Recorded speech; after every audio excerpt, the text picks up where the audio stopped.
ARS Roofing, FAQ number 1. When do I need to replace my roof? Welcome to Roofing FAQ. In this segment, we'll do our best to answer all of your questions and concerns about roofing. And for today's FAQ, we'll talk about roof replacement.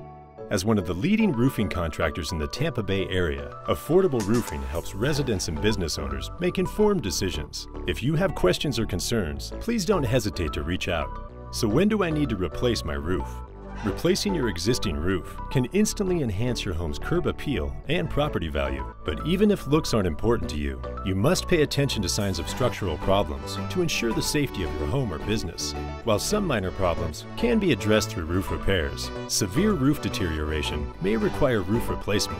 Here are some warning signs that you need to replace your existing roof: curled, cracked, or missing shingles, bald spots, or missing granules. Your roof is over 20 years old. Dark streaks on roof decks, moss, mildew, and algae growth. If you see any of these signs, schedule a roof evaluation right away. Call us now at 813-542-8462 to get a free estimate.